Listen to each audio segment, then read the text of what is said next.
disons grandement merci.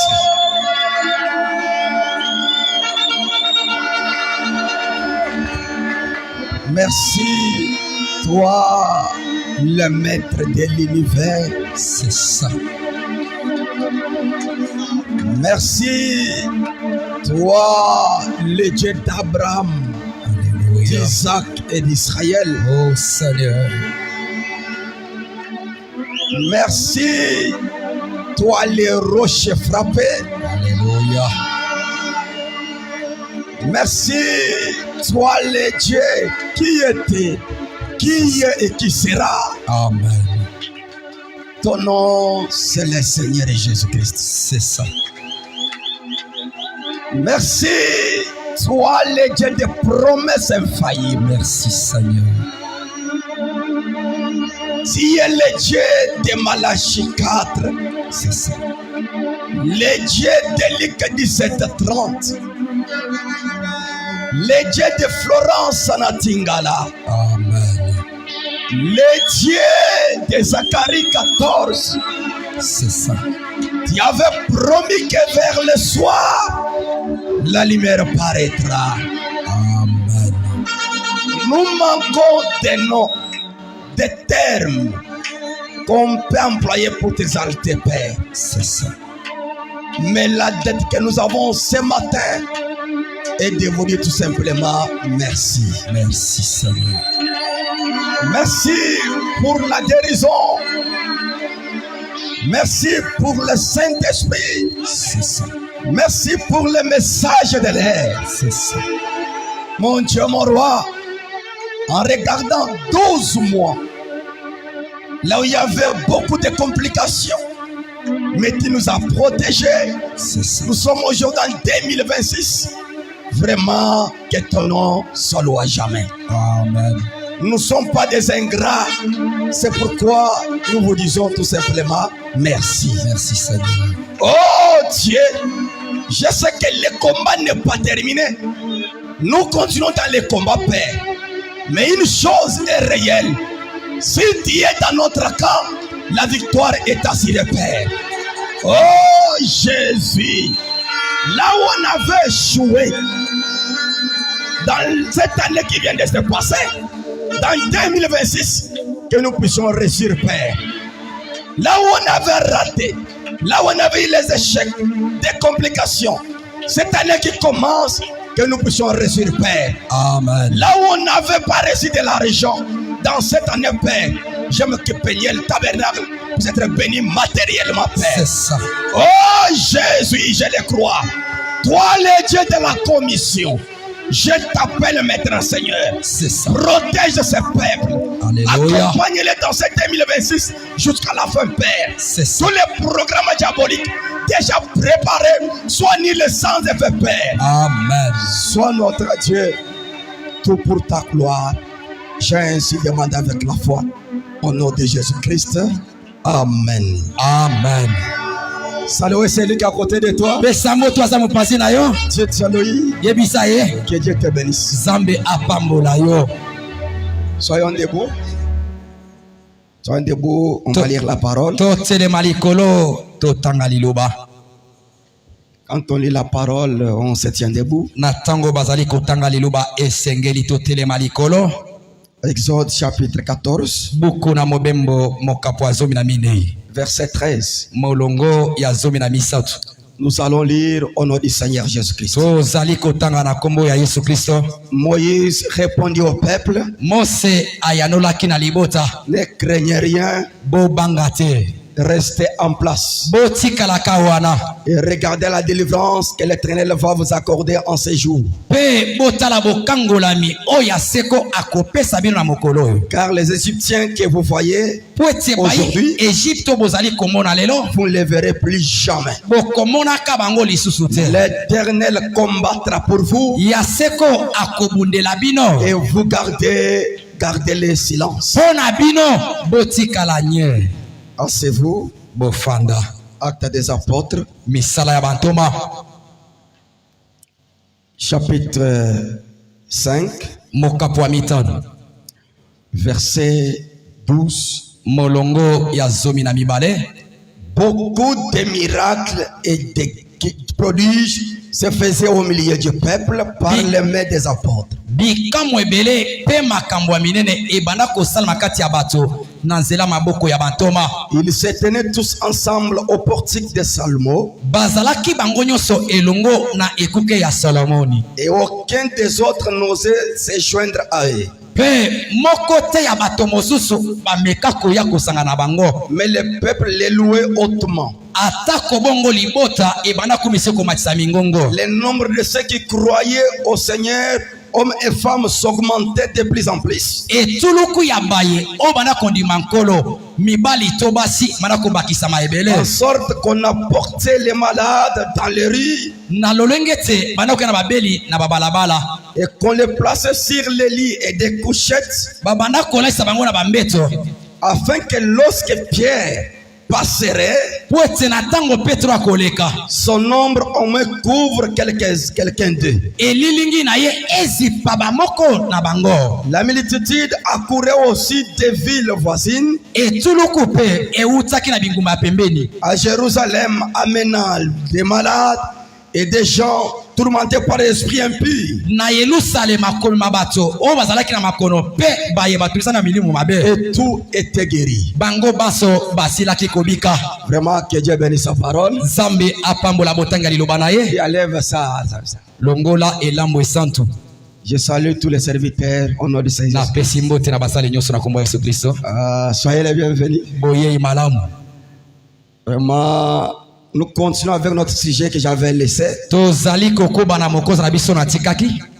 Depuis le mois de novembre, après l'imposition des mains, il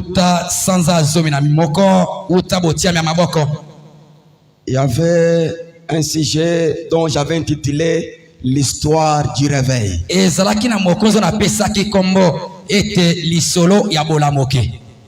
Et j'avais tiré ça dans l'exposé, page 67. Ambranam expliquait qu'est-ce qu'est un réveil. Page 67, il est dit ceci. Je voudrais aller au bout de cette pensée. Alors faisons un pas de plus. Branham pose la question. Avez-vous déjà étudié l'histoire des réveils? Si vous regardez le réveil là, c'est au pluriel.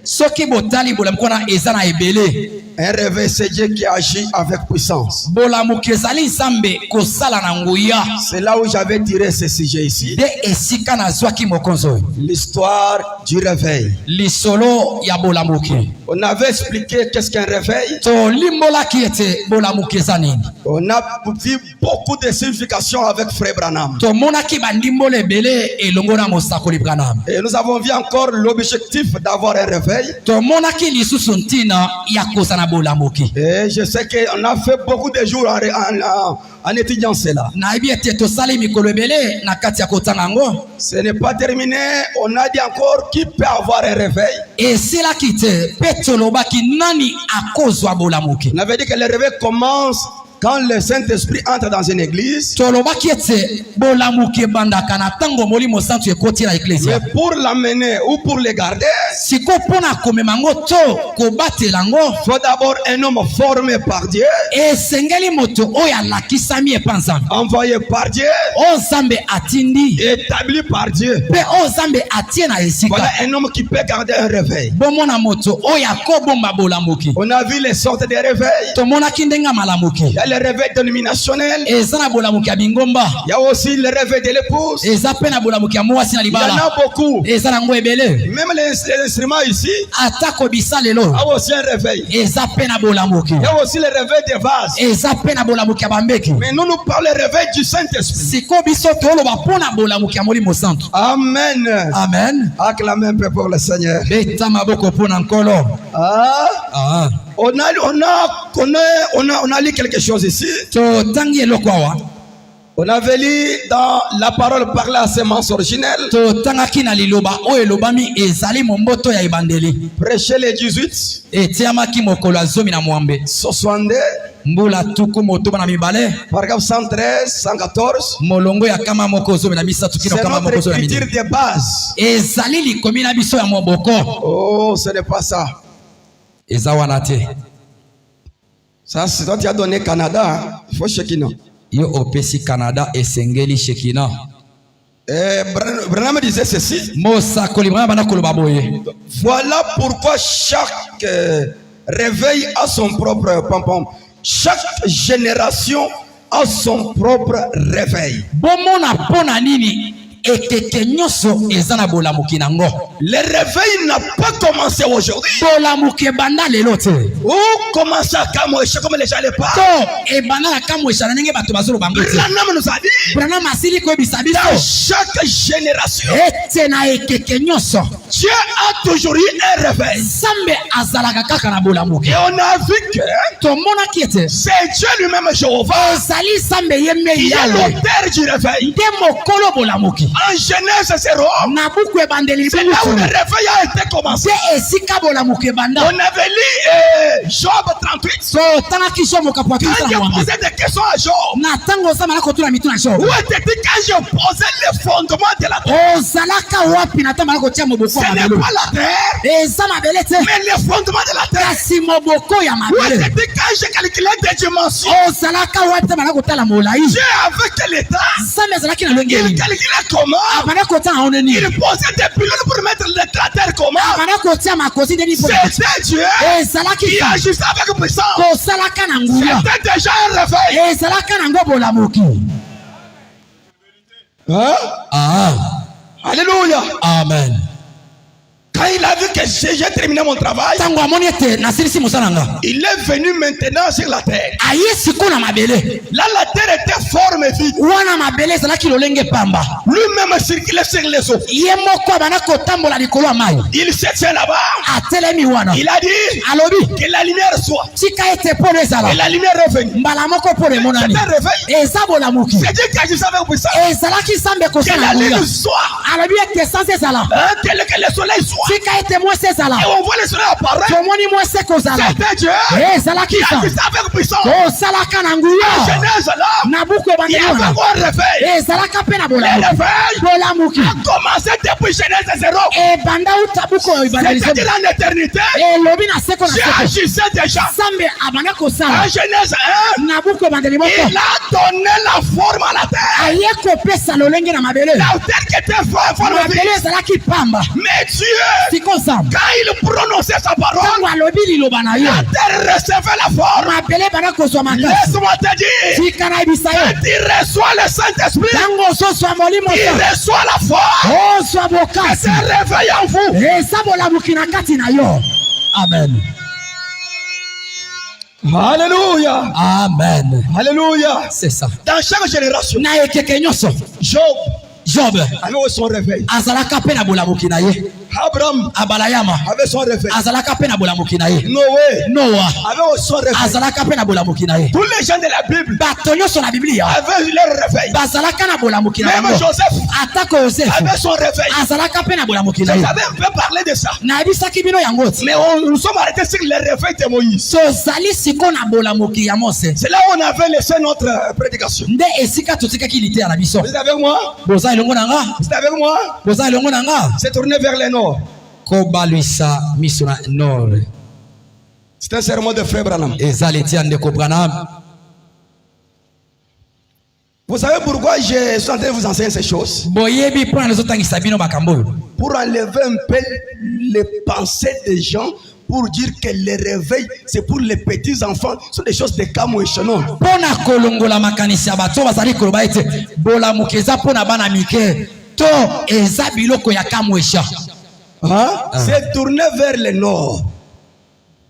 Écoutez mes frères. Boyoka bandeko. Prêchez le 29 janvier 61. Et tiami le 29 janvier 61. Paragraphe 5. Molongo ya mitan. Écoutez mes frères. Boyoka bandeko. La grâce les avait pourvu d'une grande chose. Ngolo epesaki bango biloko minene.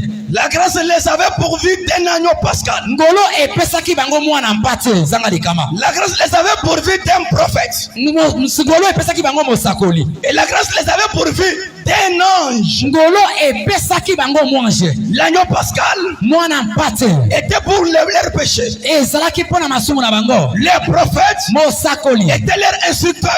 azalaki molakisi na bango, motangisi na bango. L'ange était leur guide. mwange azalaki mokambi na bango. Parce que Dieu avait dit, po ete nzambe alobaki mon ange mwange na nga sera devant toi akozala liboso pour oyo te conduire. mpona Et kotambwisa je yo mettrai mon nom dans lui. mpe nakotia kombo na nga na kati na Si yo. vous rejetez, soki boboyi ye que l'ange te dira, mwange akoyebisa yo je deviendrai nakokoma un ange de destruction. mwange akobebisa. L'ange était là pour le conduire. mwange azalaki oyo mpona kokamba bango. L'ange était leur guide. mwange azalaki mokambi na bango. La grâce les avait pourvus de tout. ngelo epesaki bango nyonso. Mais malgré tout cela, atako nyonso wana ils ont désiré une loi. basengelaki kozwa mobeko. Pourtant, mpo nani cette grâce soka nde ngolu wana avait pourvu pour eux esili kopesa mpo na bango un moyen pour s'échapper de l'Égypte. na lolenge moko ya kokima na Egypte Avant qu'il n'ait eu des lois. yambo ete bazala mobeko. Ensuite, la grâce na nsima ngolu les avait pourvu de l'un des plus grands réveils. epesaki bango moko ya bolamuki Il monene. n'est jamais eu oyo etikala kozala te pendant ce réveil. na kati ya bolamuki. Ils avaient vu la glorieuse puissance de Dieu. bamonaki nkembo ya nguya nsambo Pendant ce na réveil, kati ya bolamuki ils wana. avaient vu le soleil briller.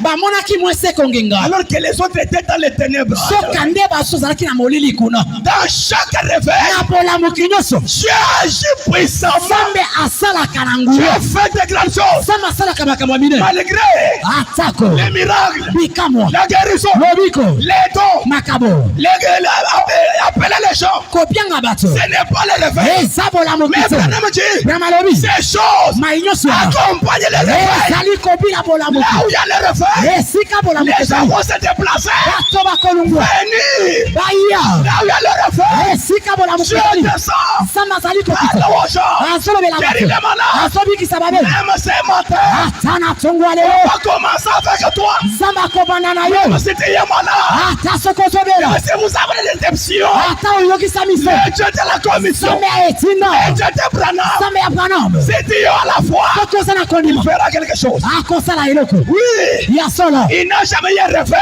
ate bosamusi esalema Ça te dépend des miracles. zanga makambo ya minene mpe bikamwa. Quand c'est que le réveil, bolamuki nini hein?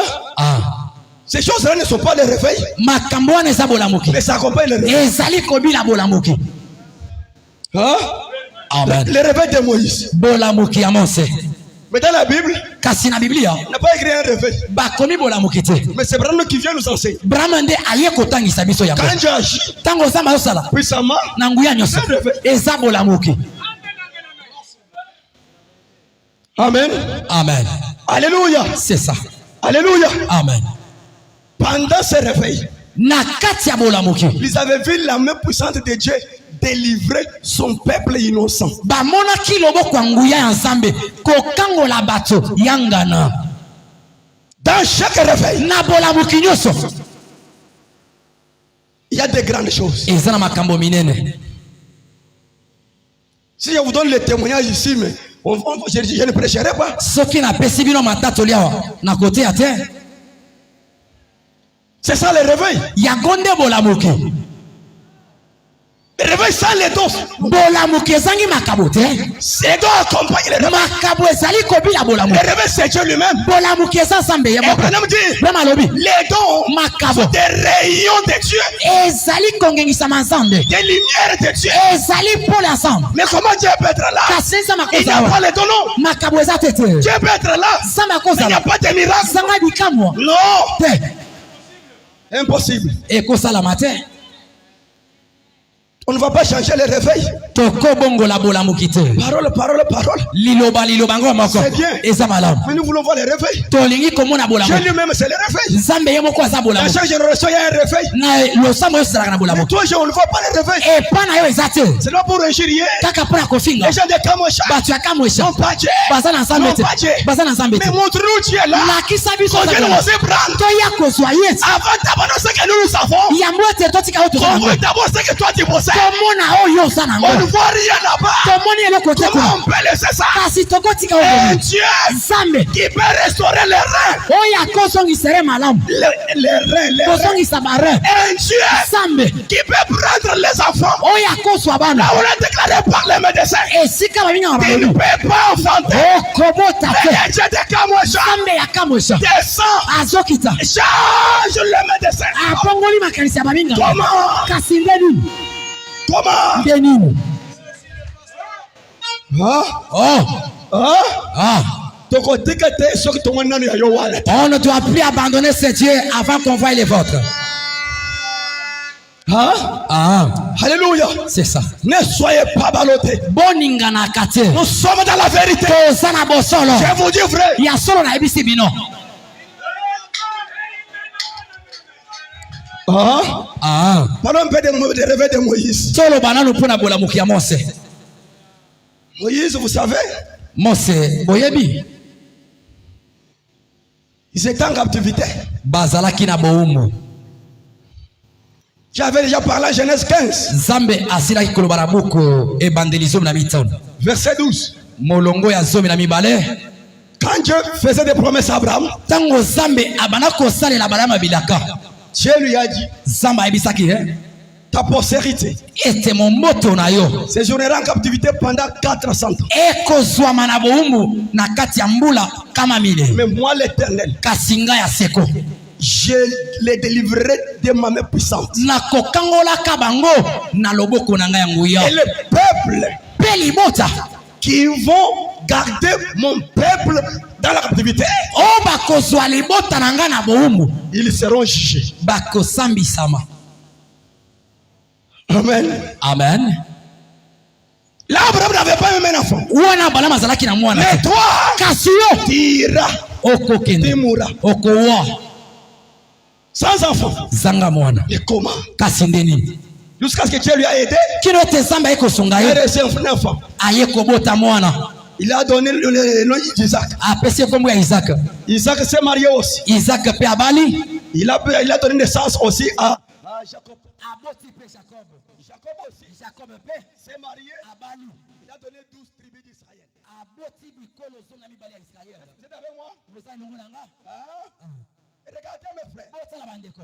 Maintenant, Rachel Siko Rachel avait donné naissance à des fils. abotaki bana mibali mibale. Il y avait Joseph Ezalaki na Joseph. et Benjamin. Ezalaki pe na Benjamin. Mais Joseph Siko Joseph était un homme spirituel. azalaki moto molile. Il n'aimait pas son père.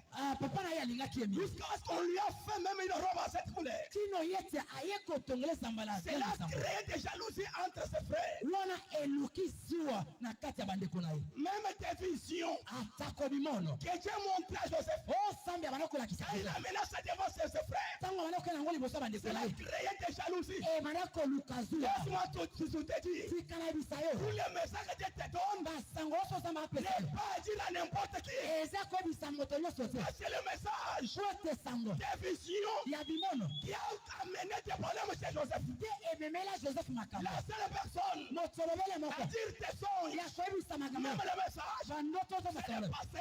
Eza mokenge. Tous les juges qui sont habités à faire ce travail-là. To basamisi o bamesana mosala wana. J'ai un problème. Likambo nyonso. Joseph, Joseph. je te regarde. Judas atali. Tout le monde là-bas en terre. Non, nous ne sommes pas les fils de Jacob. Seulement celui-ci. Kaka Joseph. Cela crée la jalousie. Eluki zuwa. Je vous montre comment ils sont entrés en Égypte. Nazolakisa bino ndenge bakota Égypte. Un jour, Mokolo moko. on lui a envoyé par son père. Batile pa tata na ye. Va donner la nourriture Kende pesa bilei. à tes frères en brousse en train de perdre les troupeaux. Na bandeko no baza na zamba bazolesa Quand mpasi. il est allé, Tango ake kuna. on lui a arrêté là-bas. Bakangi ye. Judas a dit, Judas alobi. aujourd'hui, Lelo. avec tes songes là, Na bandoto na yo nous wana. allons t'adorer toi. Biso tokundamela yo. On va te tuer aujourd'hui. Tokoboma yo lelo. L'autre dit, on ne les tue pas. Mosusu alobi toboma Ils ye ont te. des problèmes avec papa. Tokozwa ngambo na Papa papa. l'aime beaucoup. Papa alingi ye mingi. Mais quand il est arrivé là-bas, On l'a arrêté. On voulait le tuer. Ruben a dit non. Ne le tue pas. J'aurai des problèmes. On l'a mis dans un puits. Attendant pour que vous commenciez à le tuer. Tout. Mais il y avait un homme. Les gens de l'Égypte qui passaient là-bas. Ils ont dit non. Il de le tuer. Vendez-lui. Amen. Amen. On a pris Joseph. On l'a vendu là-bas. Juste dans la maison de Potiphar. Là où Joseph entrait. Cette maison-là était bénie. Laisse-moi vous dire, mon frère, ma soeur. Il y a d'autres frères. Notre frère. Qui peut venir manger là à ta maison. Ou rester à ta maison. Même tes affaires. Comment ça marche? J'ai acheté Joseph aujourd'hui. C'est pourquoi faites attention. Quand les gens viennent chez toi, tous ne sont pas les sorciers. Il y a aussi les Joseph. Ils voient seulement ton café. Quand il part, Dieu augmente. Joseph, il était chez Potiphar. Tout était laissé là-bas. Sauf sa femme. Et la femme.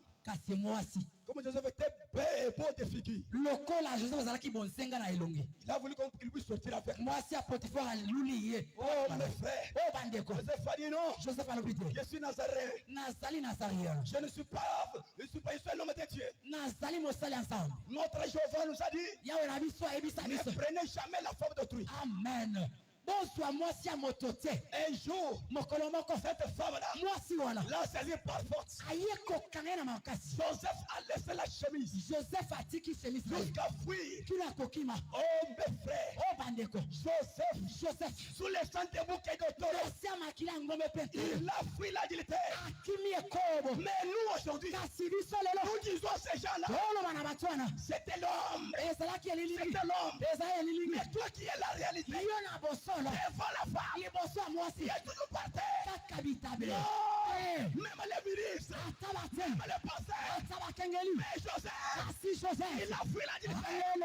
Moi je te compte avec des prédicateurs adultères. Amen. Et si ce n'est pas votre place, allez là-bas d'abord. Amen. Tu vas prêcher quoi? Au côté à Nîmes.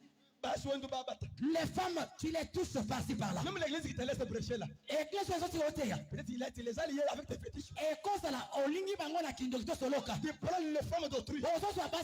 Mais l'église est là simple. Non mais Dieu voit. L'église peut te laisser. Mais les dieux du ciel. Qui a dit dans sa loi. Un jour, il te payera.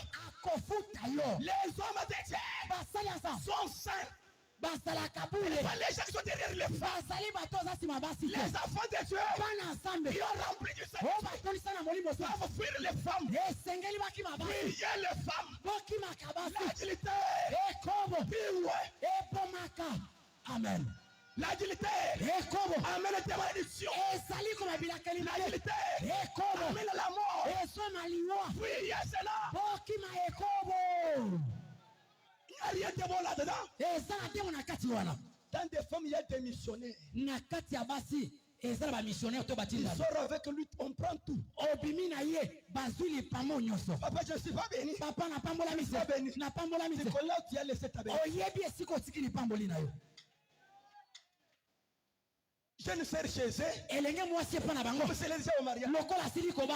Elles ont se plus que même les femmes au mariage. Et les fesses là surpassant 600 au mariage. Maintenant à la fin, on ne marie pas. Yo, tu es déjà marié. Qui va te marier encore? Tu as tout terminé les frères. Alléluia. Amen. Alléluia. Amen. Joseph, Sous les ailes des boucs et des taureaux. Les frères me disent, ces gens-là n'avaient pas le Saint-Esprit à leur cœur. Mais ils avaient l'onction. Mais Joseph, fuyez l'adultère. Toi fort, toi servant, toi sœur, devant un homme. Tu ne peux pas résister. Comment? Tu vas avoir droit d'aînesse. Regarde. Ne te vende jamais afin qu'on te marie. Le mariage c'est ta commission. Dieu t'a créé pour être au mariage. Pourquoi tu te fabriques des mariages? Prends-moi afin que tu me maries. À la fin on te marie pas. Fin de compte, mais tu as perdu.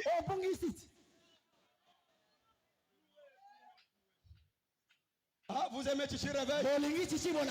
Moi je presse ça les gars. Je m'envoyais pour vous ramener au ciel.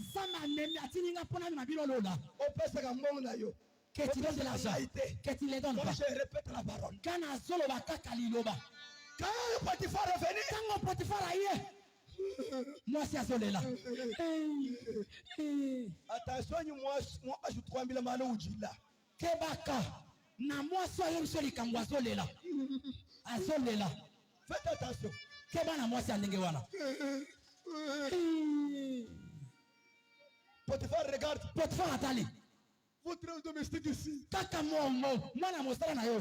Il voulait me prendre. Alingaki abimananga. Regarde la chemise. Tala chemise na yango. Le preuve était là. Danga ezalaki wana. Il n'y avait pas moyen de dire. Même si Joseph allait parler comme. Atako Joseph allait bakandeni.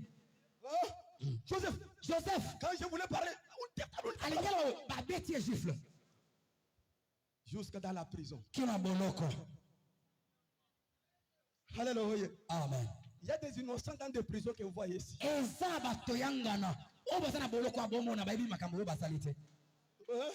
Joseph reste là-bas. Joseph atikali na boloko. Malgré dans la prison. Il gardait l'atmosphère spirituelle. Alléluia. Abombaki zebi ya molimo. Malgré l'atmosphère spirituelle. Il gardait l'atmosphère spirituelle. Abombaki zebi ya molimo. Na kati ya boloko. Pierre. Petelo. Vous savez, dans la prison, il n'avait pas gardé l'atmosphère spirituelle. Est-ce que vous savez ça? Est-ce que vous savez ça?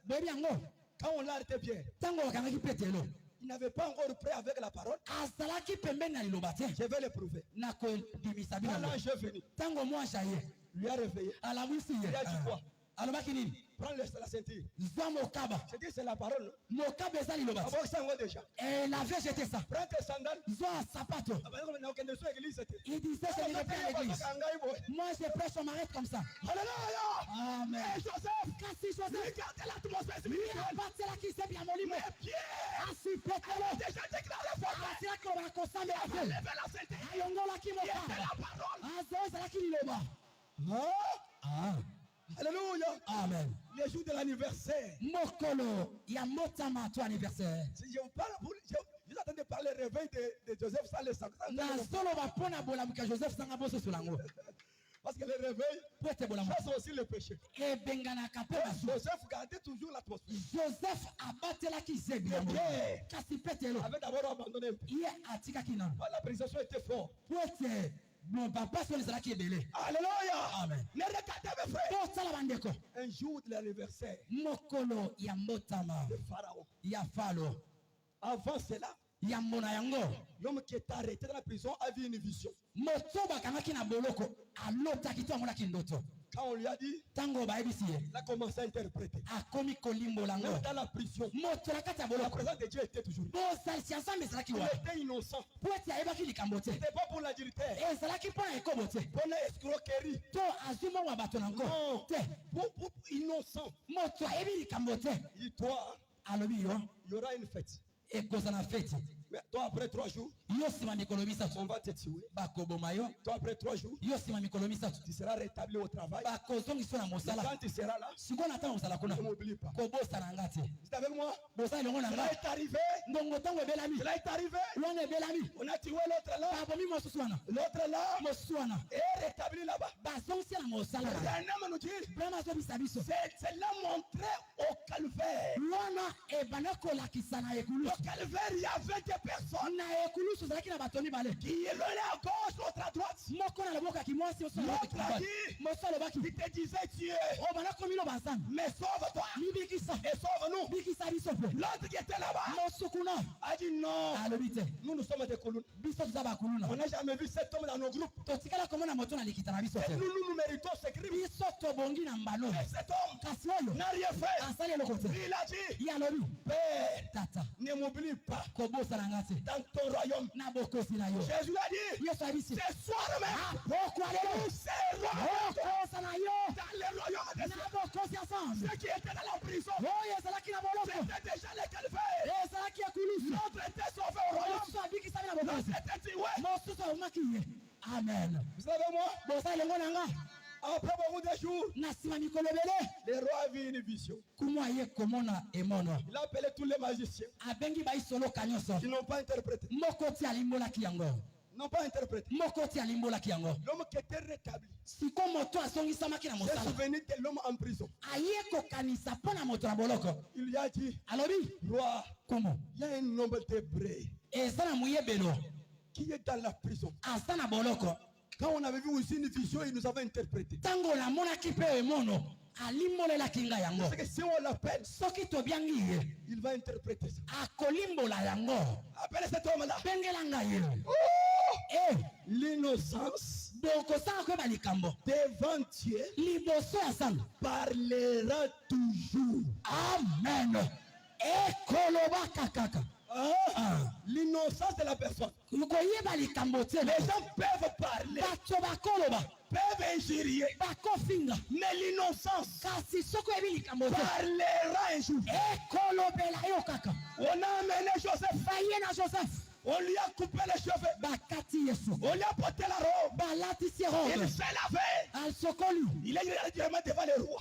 Akeli boso ya nkumu. Quand le roi voulait parler de la vision, Tango kumu alingi aloba mpo na emono. il n'en ne parle pas. Alobi kumu koloba te. Je vais interpréter ça. Na kolimbola ngo. Ah, comment ça lui dit? Abandi koyebisa ye. C'est que tu avais vu. Tala oyo omonaki. C'est que tu avais vu. Tala oyo omonaki. N'est-ce pas un réveil? Eza bolamuki te. N'est-ce pas un réveil? Eza bolamuki te. Alléluia! Amen. Alléluia! C'est ça. Alléluia! Amen. N'est-ce pas un réveil? Eza bolamuki te. Voilà! Tala. Voilà! Tala. Voilà! Tala.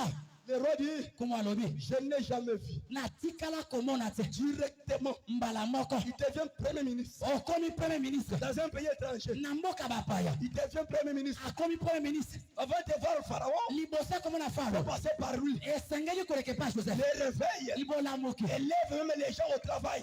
Ematisaka bato Le na réveil, misala. ce n'est pas seulement la guérison. Bolamuki ezaka lobi kote. Le réveil Bolamuki. prend un homme célibataire. Ezali kozwa moto ya pamba. Je lui passe par sa chambre de transformation. Nzambe azolekisa na chambre ya bongwana. Et lui donne aussi des grades. Azopesa bagrade. Alléluia. Amen. À ce moment-là, Na ntango wana la vision là, c'était pour la famille qui devait revenir 7 ans. emono wana ezalaki mpo na nzala oyo esengelaki esalama mbula sambo. Dans d'autres pays, il y avait la famille. Mpe na bamboka mosusu nzala ezalaki. Les gens venaient acheter les choses en Égypte. Bato banaki ya kosomba biloko na Egypte. Maintenant, Jacob Siko Jacob va voir ses fils là-bas. abanda kotinda bana ekuna. Vous croyez qu'il est déjà mort. Ye akanisaki ete asili kokufa. Quand ils sont allés là-bas, Siko na tamba kekuna. Joseph les a regardés. Joseph atali bango, Il a reconnu. ayebi bango. Il a dit aux gens là d'ajouter encore beaucoup de choses. Ayebisi bato wana ete bobakisela bango biloko mosusu. Et ils remettent même leur argent là. Mpe bozongisela bango bambongo. On a fait tout cela, on les a arrêtés. Basali so na esilo bakangi bango. Ils ne connaissaient pas que c'était Joseph. Bayebaki te ke eza Mais Joseph. Joseph les reconnaissait. Joseph ayebaki bango kaka. Il a leur dit, Ayebisi bango. on ne va pas vous laisser vous tous. Bakotika bino nyonso te. On va rester avec quelqu'un ici. Tokotikala na moto. Allez prendre votre petit frère qui est resté là. Bokende kozwa mwana ntuka na bino wana.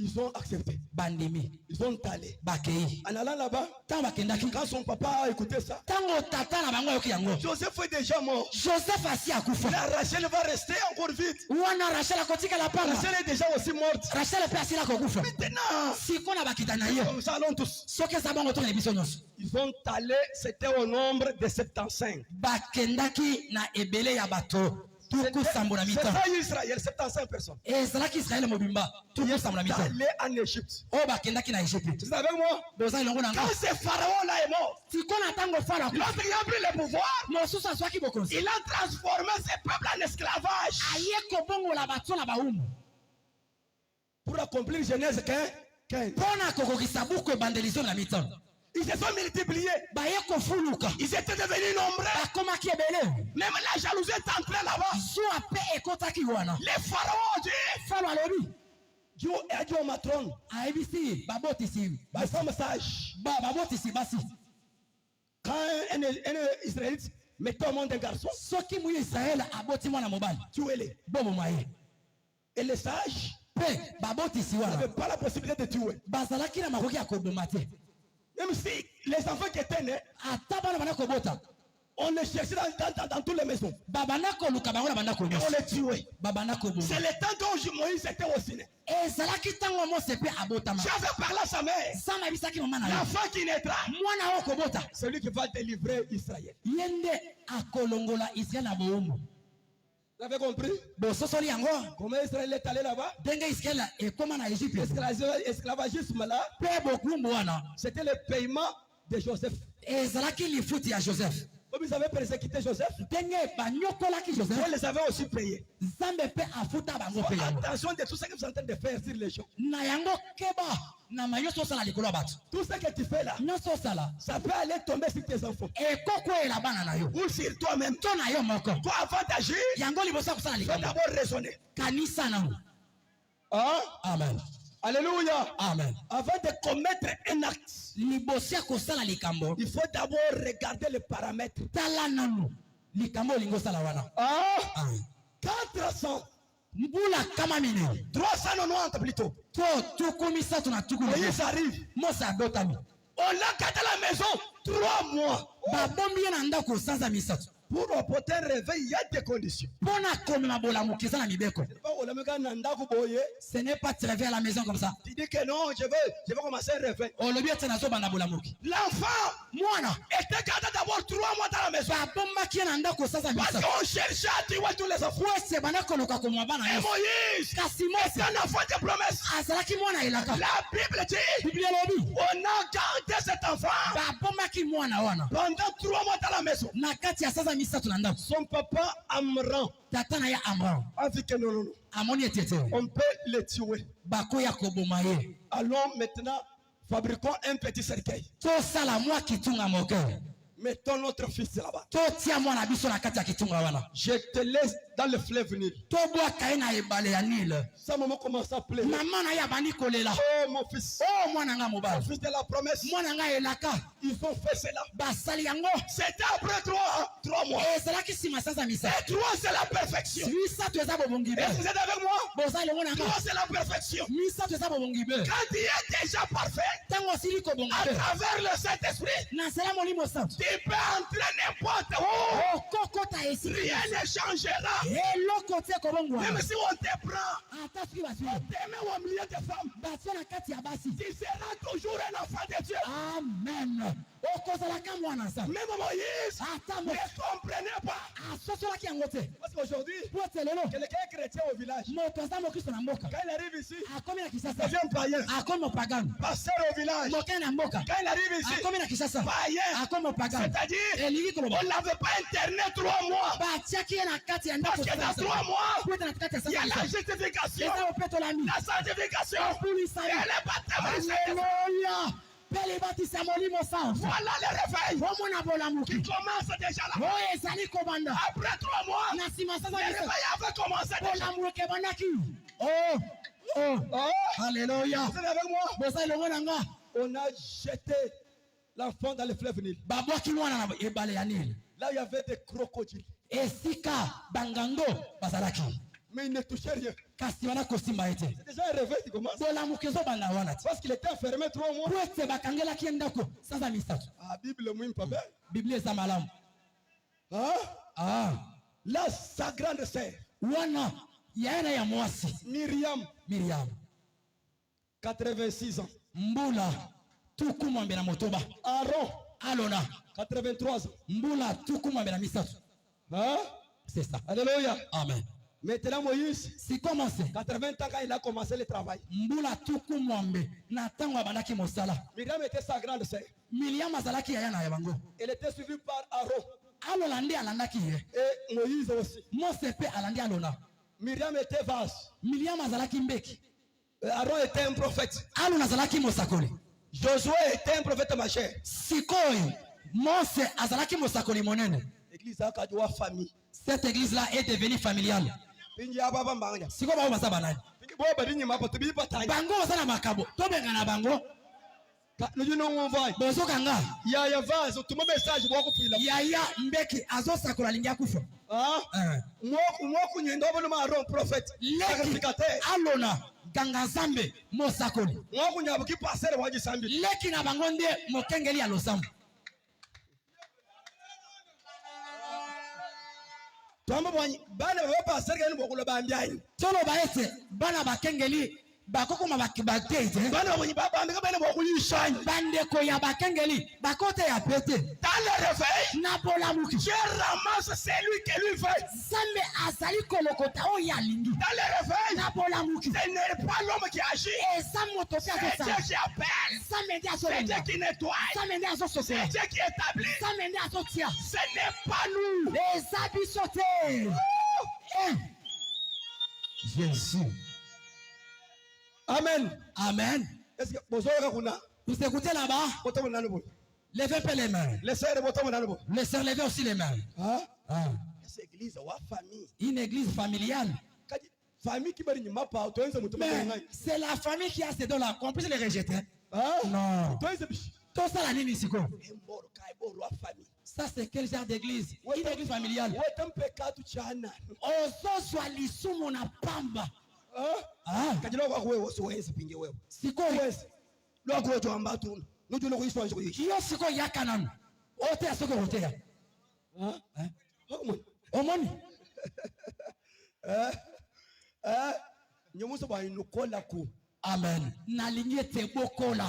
Baka njinyisho mushindu. Nde nazote ya boye. Jinyi mana pa jitumba nyoso ba inukola. Nazote le mana yetumu nyoso pwe tebokola. Alléluia. Amen. Amen. C'est ça. Marie. Malia. Suivez le cercueil. Abanakola na kitunga wana. La manière dont le cercueil descendait dans la rivière. Na lolenge kitunga banako tambola. La fille de Pharaon. Mwana mwasi ya Pharaon. Descendait aussi pour se laver. Akitaki pena ebale pour Oh mon frère. Oh bandeko. Regarde la fille, regarde. Elenge mwasi atali. Il envoie ses serviteurs. Atini basali na ye. Amène d'abord ce cercueil là. Bosu langa sanduku wana. Quand on ouvre, Tango ba fongoli. on trouve Moïse. Bakuti Mose. Les ennemis de Moïse. Bankuna ya Mose. Ils ont vu Moïse. Bamoni Mose. J'ai fait un grand réveil. Zamba sali bola mukimone. Change la pensée de la fille de Pharaon. Zambe abongoli makanisa mwana mwasi ya Pharaon. Et tu vois les enfants de l'Égypte d'Israël. Bango banako mabana. Mais Ya baye c'est pas Israël. Moïse. Liboso ya Mose. Elle change la pensée. Abongoli libanse. C'était déjà en train d'agir puissamment.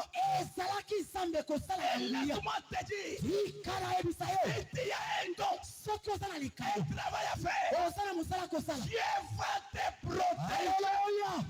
Zamba kobatela yo. Sur quoi?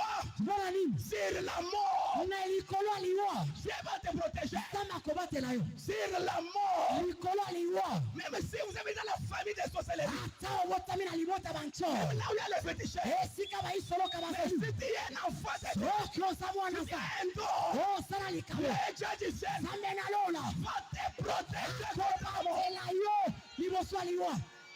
Amen. C'est ça. Quel Dieu? Eh. On ne va pas les tuer.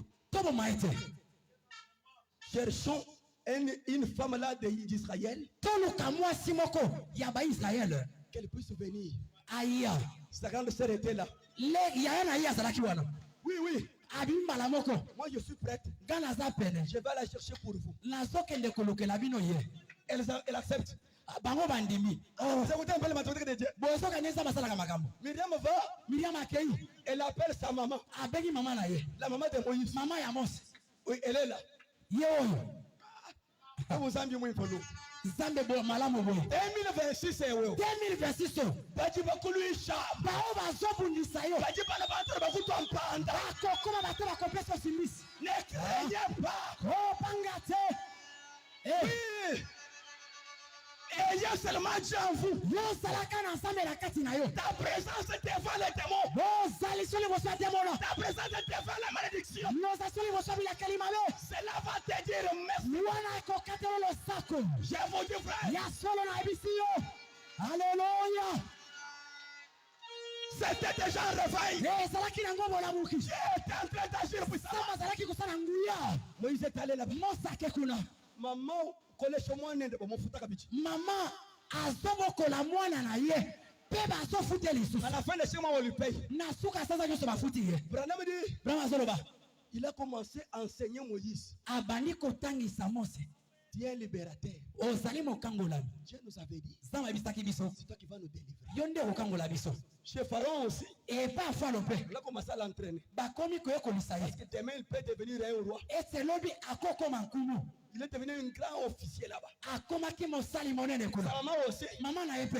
L'enseignait aussi. Azobokola kotangisa ye lisusu. Je commence ma prédication maintenant. Na bandi siko litela ngawana. Moïse Mose a fait des réveils. asala bolamuki mibale. Amen. Amen. Aïe. Il y a plusieurs réveils. C'est ça. Amen. C'est ça. Comme la commission de sa mère retentissait dans ses oreilles. Lokola etimba mama na ye. E barako kana matoi na ye. Et la formation de l'Égypte était dans le sang. Pe boboko na mi ya Egypte. E zalaki na makila. Il circulait le soir. Abanda kotambola na pokwa. Il a trouvé un Égyptien en train de taper son frère israélite. Akuti mwe Egypte. Azobeta ndeko na ye ya Israël. Il s'est tenu là-bas. Atelemi wana. Il a dit, Alobi.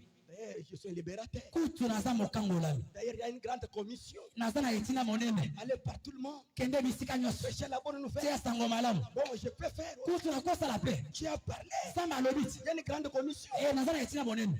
Qu'est-ce qu'il a fait? Asali nini? Il a attrapé un Égyptien là-bas.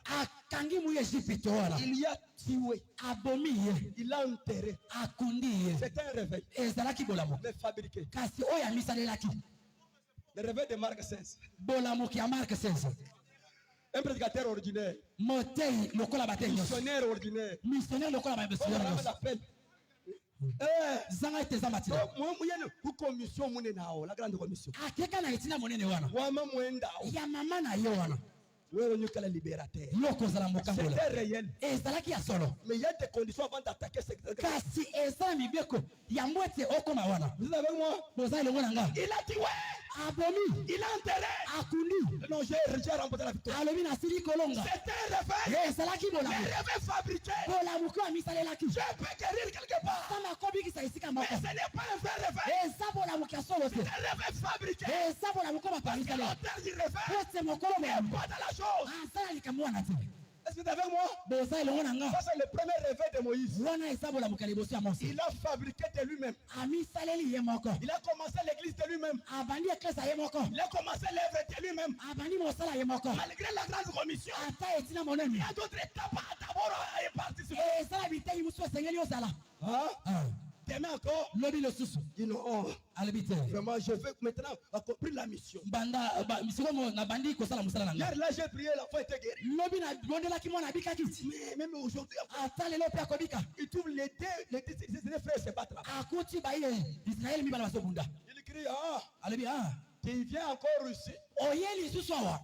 pour nous tuer. Comment tu as tué un Égyptien hier? Bona koboma biso ndenge obomaki mu Egypte. On a déjà connu ça. Basili kwe balikambo On yo. commence à le chercher. Bakomi koluka ye. Moïse a pris fuite. Mosakimi. Réveil fabriqué katunenga. Bolamuki omoto amisaleli eumelaka te.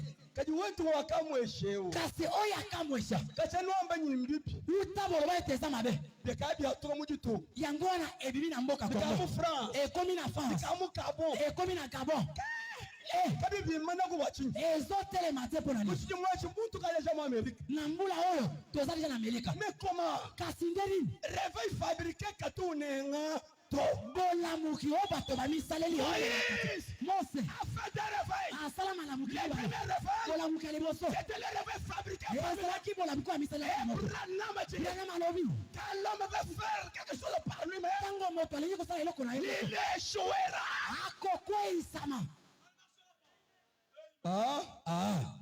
Vous êtes là?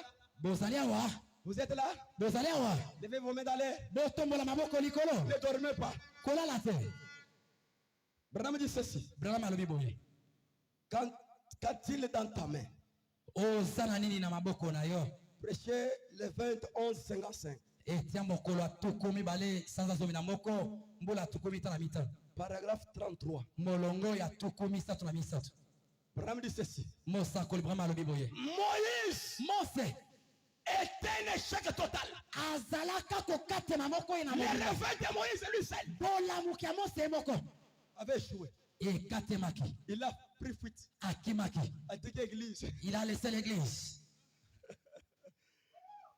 On a enlevé même des tôles. Pasteur, Pasteur Azue Lenge Mwasi Ambula Liwa. Le Pilunji. Yewana Pakati Mbamba. Mission. Papa Pasteur. Des réveils fabriqués. Bolamoko ya misaleli. Moïse était un échec total. Et il se pourrait qu'il y ait ici cet après-midi des gens peut-être des ministres qui ont été des échecs totaux.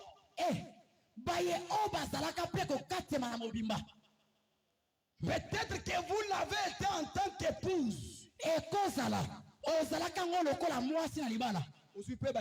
Tu as eu des échecs aussi. Peut-être que vous l'avez été en tant qu'étudiant. Ou à l'école. Des échecs. Peut-être que vous avez été en tant qu'enfant pour vos parents. Quoi que vous ayez été, que cela soit, a été et commencer un nouveau départ dès aujourd'hui. Peut-être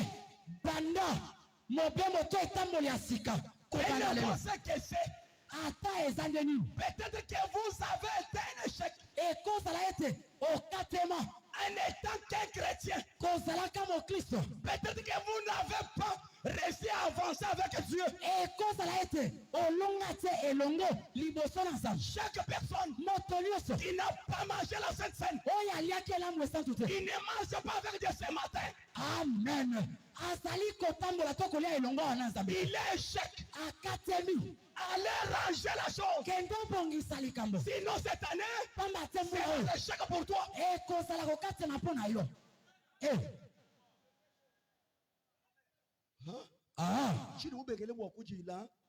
Oboy kolia elamu esanto pona lini. Pona kobongisa esengeli nini. Zamba lobi bongisolia. Yo lobi nako lubongisa makambote. C'est-à-dire tu fabriques votre réveil. Elingi koloba omisaleli bolamuki na yo. Pinje réveil webekene uyekula to. Siko bolamuki na yo ekende liboso te. Masama na kukwata monzubu. Makone kokoto na ndako. Bana bakufa. Bana bakokufa. Bibi weze binyanguka. Oh bana kosala baby. Qui réveil webenye ya. Wana nde bolamuki na yo. 2026. Quel orgueil. Lolendo nini. Quel orgueil. Lolendo andenge nini. Ni shontoka chisuru. Nazote ya pena zali kotoka. Ni bantu bansongo ekelezi. Na bato ya malamu na kati ya eklesia.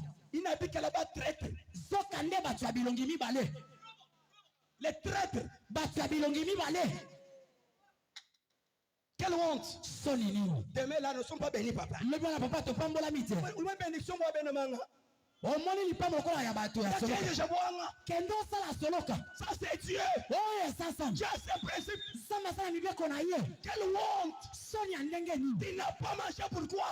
Oboy kolia te. Le péché qu'on ne peut pas réparer. Lisomo ni ba bongisa kate. C'est ta honte. Eza soni. Ya mancien matin qui va commencer mal année. Oh pandi mabe mbula o. Tu as fabriqué votre réveil. O misaleli bolamuki na yo. Attendez tu fuiras. Zela okokima.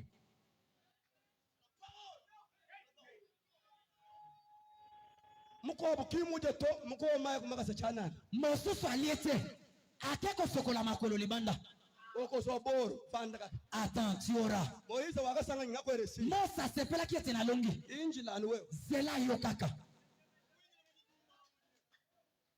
Les traîtres assis dans l'église. bato ya bilongi mibale na kati ya eklese Qui bantu ba de administration. na bato baza na administration So bantu ba kulipata ba hingana mulibasa. eza bato ete tobengana bafana bakiti kasi nde nini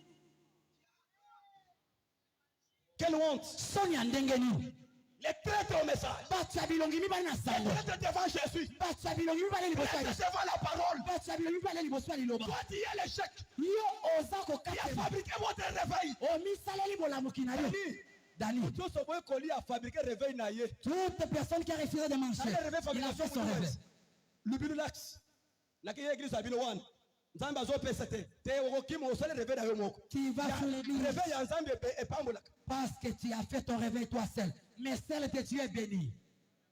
Et bien tu le mushindo ka bana betoya. Hein? Ça fait mal. Ezo salamabe. Njila matuko osuko muntu. Nazole la mikolo nyoso pona moto. Na muntu hypocrite. Zoka nde moto ya bilongi mibale. Bokulongolo la kantu ka kesi. Pona kobongisa kamwa likambo. Quel courage. Bokasi andenge nini. Ona muje toko mai kumakasa. Oliete pona makolo oke kosokola libala. Nzambe luko osoko byanza. Zela Zambe sika kosokola na maboko. Ah, osoko pe na maboko. Na misu. Même sur votre visage. Nous yomwe Éthiopie. Oko kende na Éthiopie. Udimu fabriquer réveil ouais. Omi saleli bolamuki na yo. Udimu yeze réveil. Kwa nous banchi yumbi mpoto. Inji la malu makoni. Nous du montar. Mwenye bangu yo bana baben. Baku kwa ta unyem. Unyeti uja tufika mwe Éthiopie. Obani mabe. Konda. Musomba nu. Soki oza moka. Oko bana kotuta bana batu. Oko zonga Éthiopie to na mboka. Bible ojo ambane. Biblia elobi ete. Bon, jana. Bon, tozana église na biso. Nous sommes dans notre Chapitre 6 verset 53. Yohane mokapu ya motoba molongo atukumita na misato. Ça fait honte. Ezo sala somo. Pour ranger seulement. Pona kobongisa. Ngai. Moi. Ah, tu viens se réveiller ouais ba. Tu fais ton réveil. Attendez. Zela. Dieu moi Éthiopie. Oko kende na Éthiopie. Koboko la bampate. Jésus leur dit. Yesu aebisaki bango. En vérité. Solo. Je vous le dis. Nazo ebisa bino. Si vous ne mangez pas la chair. Soki bolie zoto. Du fils de l'homme. Ya mwana moto. Et si vous ne buvez pas son sang. Soki bomeli makila na vous n'avez point la vie en vous-même. Amen. Bozana bomoni na kati na bino moko. Là où tu es là. Esiko sawana. Il est cadavre. Oza ebembe. C'est la Bible. Et ça Bible. Hein? Vous n'avez pas la vie en vous-même. C'est lui qui mange ma chair et qui boit mon sang à la vie éternelle. Papa, bless. Est-ce que c'est moi qui ai maudit les gens? C'est la Bible. Moi je répète la Bible. Si tu n'as pas la vie, tu es exposé à tous les dangers.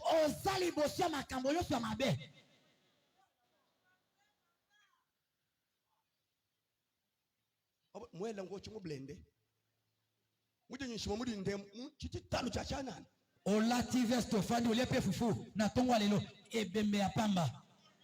Mort vivant.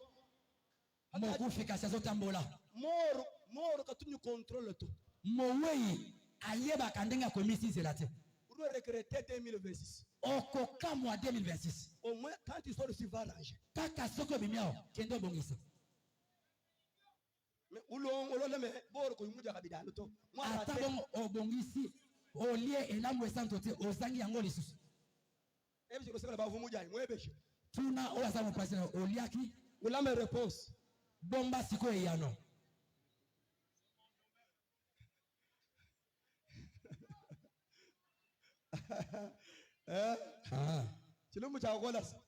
likambo ekomi makasi mujenzele réveil we elingi koloba amisaleli bolamuki na ye moko soki osalaki ekobo bongisana ndeko ya mwasi soki osolaki na baboti bongisa na bango Même ma pasteur. Gayi mokengeli. Je me dis que la base ne sert pas à nyaba butu kwa. Na benga ki bilenge basi so ipa na ngai na butuana. Je manya muja kula. Je ba kula chintu chipi. Na bisi bango na biete na tanga koloba boy na koloba liloko moko mabe. Njindu lo ambalusi. Na sengi bino bolimbisi. Vous écoutez un peu ça? Bozo kango. Avant ça, moi, je mambo yumunzu. Liboso na bengi mama pasteur Dorcas. Mama pasteur tu mubelela mutu abantu to ile mo baba bichi. Baba bichi munzu. Biso na emi bale nanda. Tangile tuka sense. Tala tozo kende kolia ilambo esauti. Monje mna shibel dansonga chitu mwanje kulenga. Denge na zaboy. Na tikala ko kanga mwasi na libele te. Ata waza ilenge. To ya si abali. Anuju ebeje. Kaka ya yo esili. Kaji tangile utatulunji na. Siko tala mapasi waza nango. Panyi ngwambilezo nonku yuwenza tu. Tango na zo bisobo sala bozo bo kusala. Des fois nyimpo to le mei mabia kutapu. Ya gonde na yaka koloba maluba mususu ezo swayo. Anji konfina lusi. Limbisanga. Mambo nje shuma. Mama pasteur na kosi. Même pasteur moi je ko bangana. Kambo kengeli na bandi bongo. Hein? Mpa tuka mushambra mushia ni la pasteur, ndi la pasteur boss. Na bimi na shamba na tikiye na bengi bande kwa basi nyoso bazai pa mukengeli. Nchimanya bwane. Cheni bo kwanga me yanyi bo kotulo muchinja na manu tababie no to. Na ebi ete. Je retire mes paroles là. Na zangi maloba o na lobaki na kanda o esalaki bino mabete na zo longola maloba na nga wana. Fila ilus. Bolimbisanga. Bobi abamel papa. Wala bako zebe bako fikishiwe munda tufila lo. Bango pe balu papa e koza la paix to salaki o mabe limbisa biso pe. Pinje wewa usomba mutiba sama. Siko yo o fanya kitu wana. Weza makaini. O matisi mapeka. Chemba kulonga to. Je dois bien ranger. Weza wobe réveil. O zali ko sala bola mukina yo. Attendez à la fin de votre réveil. C'est là siko suka bola mukina yo wana. Chana ngere bile la toka no sekito ngambile mu. Ezama sanote botika koseka. Ezama kamwaso na zoloba. Retourne là où nous étions là. Tozo ngasiko tozaki wana. Regarde Moïse a pris fuite. Mosaki maki. C'est-à-dire le premier réveil. Bola mukina yo liboso. Moïse était l'échec. Ezalaki ko katema. Branham dit. Brahma soloba. Peut-être que vous n'avez pas réussi à avancer avec Dieu. E kosala o longist ko liboso ke na zambe. Osanga ki moyen akotambola na nzambe. Si tel a été le cas. Soki ezalaki ndenge wana. Prenez bonne note de ce que je vais dire dans quelques instants de sujet. Siko koma on alingi koloba na ntaka moke na likolo. Moïse a échoué là en Égypte. Mose akatema wana na Égypte. Alors qu'il était né pour être un libérateur. Sokande abotamaki pona kozala mokambo ya. C'était son travail. Ezalaki mosala na ye. Il était né pour être riche. Obotama pona kozala mvwamu. Mais Kasi il va échouer. okokatema. Pourquoi? Pona nini? Pour faire sortir les enfants d'Israël Pona kobimisa bana de Israël l'Égypte. na Égypte. Pourquoi? Pona nini? Parce qu'il avait fait cela de lui-même. Po ete asalaki yango na ye moko. Hein? Moi je rêvais wende yeye. Asalaki bolamuki na ye. Chemba kumele jito. Gana kolobisa ete Wenze rêvei web. ozosala bolamuki na ye. Sako wambe ilongo la. Nzambe alobi bongisa. Chintu chini gerison kunyuma kwachi. Likambo eza na lobi kosima nango. Chintu chini chintu chimpu kunyuma kwachi. Likambo eza na bolamu sima nango. Wewe wambe cheni mwa. Yo lobi na ko bongisa te. Ujumwe shek. Oza na kati ya Na okatema. shomwe lamme. Ata olobi Na amen. shoku yumwe. Ata olobi amen te. Ujumwe shek. Osili ko Ni katema. mu descente. Oza na kati ya kokita. Inji la wa tomuto wa shino regrette. Zela tango ko mutu ekokende na sende koyeba. Papa, nsambile chene bo kusambile tonyungu mwamela kusambile ja ndakulongolola. Papa prie pour moi, je ne prie pas. Je te dirai, kende bongisa. Banji mumanyi. Baonga na yebi. Chema kusambile to. Na kusambela yote. Ndakulongolola ujumva bim. Kendo bongisa likambo kobika. Nsambile chi. Na kobondela nini? Wewe chitana. Yo si Tu n'as pas la vie. Ozana bomo ite. Tu n'as pas parlé avec Christ. Ozana likambo na zambe ite. Tu n'as pas parlé avec lui. Ozana bomo ko na ite. Il y a votre côté. Yo ozana ngambo na yo. Fabriquez votre réveil. Omi sala bolamuki na yo. Parce qu'il avait fait cela de lui-même. Pote asalaki yango ye moko. Il s'est chargé de le faire lui-même. Amime misaki na ye moko mokona pona kosala ye Chaque moko. fois que vous vous chargez de faire vous-même les choses, Na tango zali komi pesa pona kosala likambo ye en moko. mettant Dieu de côté, Kolongola nzambe to kotia ye vous moko. serez donc un échec comme Moïse. Alléluia. okokate mandenge mokona mose Tu as rejeté la parole. opoyi liloba Tu dis ranger les choses. oyo elobi bongisa makambo Tu as refusé Dieu. opoyi nzambe Dieu est la parole. nzambe aza liloba Tu as formé votre organisation. osali lingomba na yo Tu es dans l'échec en 2026. oza na kokatema na 2026 Au moins ce soir. kaka soki na mpanga Allez lelo ranger. kende obongisa Revenez chez moi. songela Que j'ai mokele pris pour toi. napondela mpo na yo jésus de sango na biso ya 2026 yango wana Maman oyoki. mama vous écoutez Peka toka jumbenge lo kujile. Peka toka hai. Munanga na masanji. lisumu nini olingi kotika te olingi kaka ekobo Nimbo boko mai hambe luchana na kubaje. oke kosokola makolo pamba zanga olia Zambe akosha kubyanza. zambe asokolo yango na maboko na yo Padu kosha kubyanza. Padu kosha kubyanza. tango akosokolo na maboko Wewe enda mushingo ya kumpalasa. yo siko lukambongo omona ngo toke Padu kosha kuisu. tango azosokolo na elongi Libaba na libaba. eza kaka botutu Ani wewe mwana kuja repentir. à moi si tu viens te repentir Wabadi bon bojo bako hambe. Au rimana na kumpaleko. pona baye o bakenda kosokola makolo libanda zanga kolia akotelema liboso Emu beng. soki oboyi Ruya mo Egypte. okokende na Égypte Na Ethiopie. okokende na Éthiopie On ne joue pas avec Dieu. basakanaka na nzambe te Bon, vous me il a trompé l'église tout entière. mpona moto oyo ake kosokola makolo zanga kolia akosi eklese ya mobimba mpona wana tosilanaka na ye liboso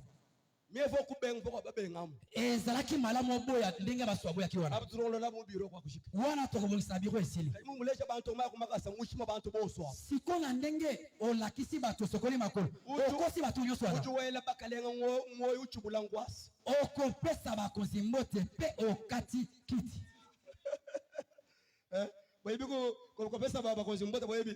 vous connaissez comment saluer nous nous sommes grandis au village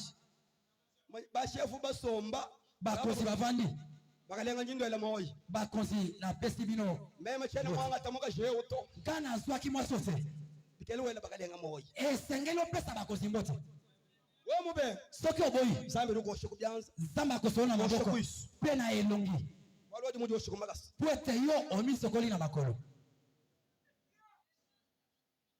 amen amen amen amen ela yesu kakundulila kakona nduishi yo Jésus il est allé en échec akendaki na kati ya bokate brama soloba c'est 40 ans ezalaki na mbula tukuni il a pris fuite akimi directement en Éthiopie là mbala moko na Éthiopie il a oublié même que j'étais un libérateur aye kobosana ete nazalaka mokangoli brama soloba Dieu lui laissait pour qu'il puisse d'abord nettoyer sa théologie de l'Égypte. Zambe atikaki ye ete alongola boyebi nyonso ya théologie ya bayi Égypte. C'était déjà la formation qui commençait. Ezalaki formation de ebana komanda na kati na yo wana. C'est pourquoi un frère, un ministre pour emporter le fait, Dieu va d'abord détruire sa pensée intellectuelle. Quand il te dira, prends la terre, jette dans l'air, on va changer en mousse, que tu ne raisonnes pas. Si intelligent, ça c'est quoi ça?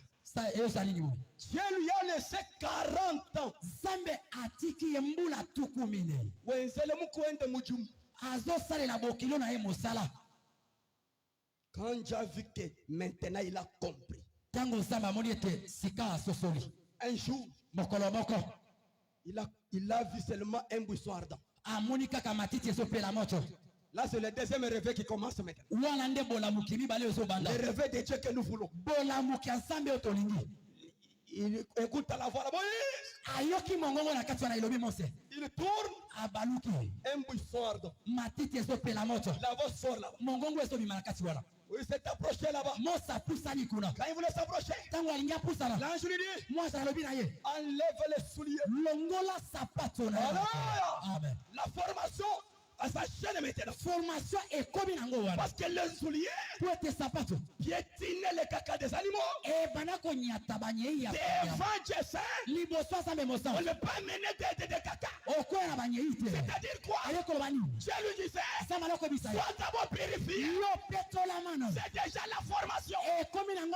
Pourquoi? Quand il est là-bas, et tu vas prendre les formes d'autrui. La purification. Il a levé les souliers. Là où tu te tiens, c'est un lieu saint. Il a levé les souliers. Il a obéi. S'il avait l'intelligence de l'Égypte, ici il y a des épines. Comment je peux enlever ça? On avait enlevé déjà ça. Il a levé les souliers.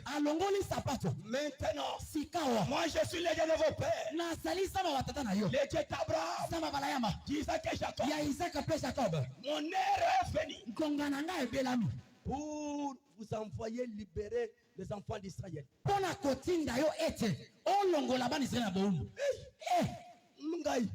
Moi j'étais là. J'ai fui. Non. Tu as fait pour toi-même. Tu as commencé l'église de toi-même. Tu as créé un réveil de toi-même. Sans la délivrance. Sans mon temps puisse arriver. Malgré ta mère t'a dit la vérité. Malgré la grande commission. Allez par tout le monde. Il faut d'abord m'attendre. Parce que votre temps, c'est moi Dieu qui va déterminer. Amen. Amen. Avec quoi? Égypte. C'est comme la Russie aujourd'hui. Moi je vais remporter avec quoi? Hein? Qu'a-t-il dans ta main? Prédication Branham tu baba laos le Congo abele Moïse. Qu'a-t-il dans ta main? J'ai les bois que je tape les animaux. C'était son bâton. Jette ça par terre. C'est changeant serpent. Il voulait fuir. Non. Pour faire un réveil, faut un courage. Ne fuis pas. Un vrai prédicateur qui réveille n'a pas la paix. C'est encore sur les quais. C'était la formation. Il a tenu. Il est devenu encore la veille. Prends ta main. Mais sur votre sein. Il a mis. Après, la lèpre. Blanche comme la neige. Et retourne encore. Retourne. La guérison. Dieu équipait son homme. Quand Dieu envoie son homme, il va l'équiper. Parce qu'il va au combat. Il donne les enfants. Il donne de l'argent. Il donne tout. C'est dont les peuples auront besoin. Il donne la protection. Des antiballes, des chars, mais invisibles. Mais un sorcier quand il vient, il ne te voit pas. Il fait un char à se tenir là-bas. Et quand tu regardes, c'est tout que tu te réveilles. Maintenant va. Je ne sais pas bien parler. Cherche une autre personne. Dieu s'irrita.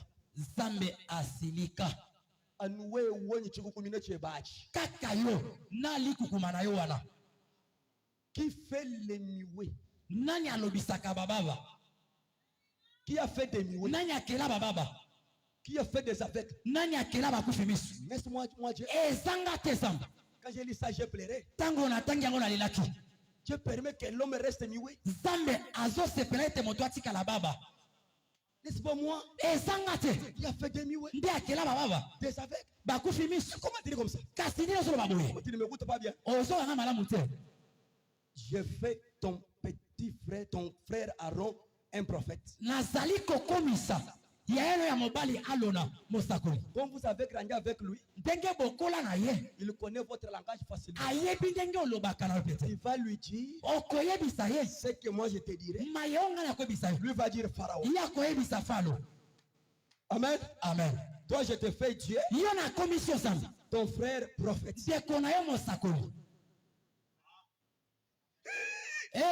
Non, tu es déjà équipé. Allez. Mais ce qui m'a intrigué, en Exode 4, verset 2, Dieu dit que le bâton de Moïse, après la commission, ce n'était pas le bâton de Moïse, c'est le bâton de l'Éternel. Vous avez bien ça? Alléluia. Amen. Amen. Regardez ici. Et retournez d'abord au verset 3 d'abord. 2. L'Éternel lui dit, qu'a-t-il dans ta main? Répondit une verge. Cela appartient à Moïse, non? Amen. Amen. Hein?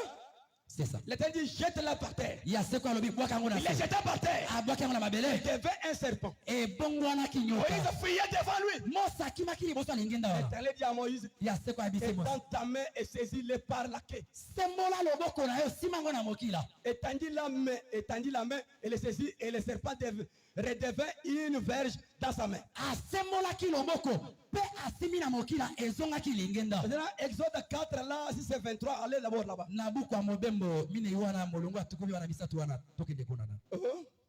Retourne d'abord. Retourne d'abord. Allez 23 d'abord.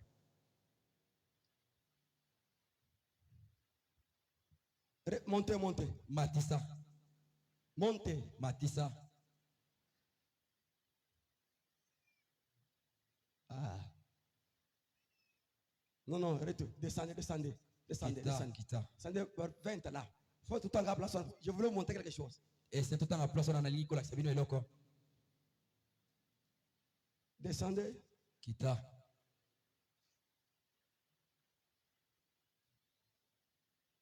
Retourne. Zonga.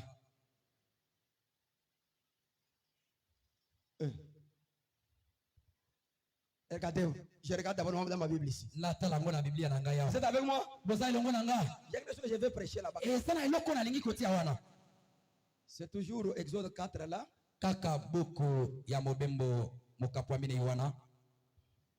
C'est combien? 11, hein? Oui. Oui, c'est 11. Ah. L'Éternel lui dit. Ah non, ça c'est non. Je voulais pas réussir là où il change, il dit que c'est le bâton de l'Éternel. Et si quoi ça va être l'ingénieur seko.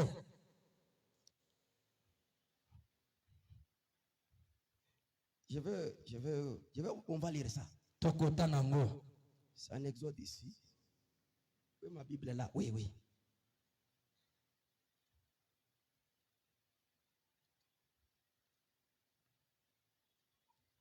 Exode.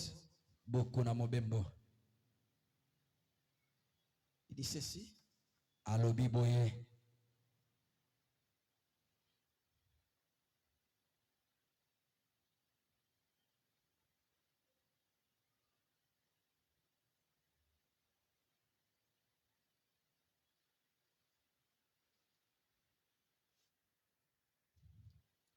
Oh, il est quoi qui me bondeni?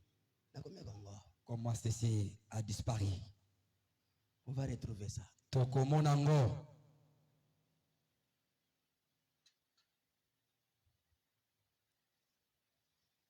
« 20 à 21. Tokumi bale na moko. Il y a quelque chose là-bas. Et ça n'a pas. C'est là où on était là, mais quand même. Moïse prit sa femme et ses fils. Les filles montaient sur des ânes. Et retournaient dans le pays d'Égypte. Il prit dans sa main la verge de Dieu. Où est-ce que Dieu lui a fait donner sa verge? C'était la verge de Moïse. Mais quand cela est passé devant la présence de Dieu, Ce n'était pas encore la verge de Moïse. C'était la verge de Dieu. Laisse-moi vous dire. Les églises du réveil échouent pourquoi? Ils ne voient pas un conditionné de Dieu.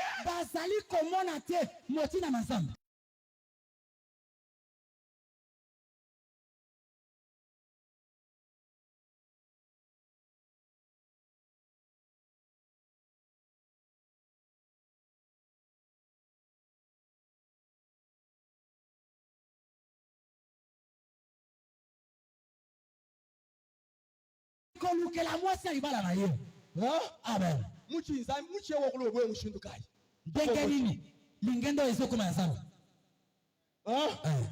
Mais Moïse va ramasser ça en chemin.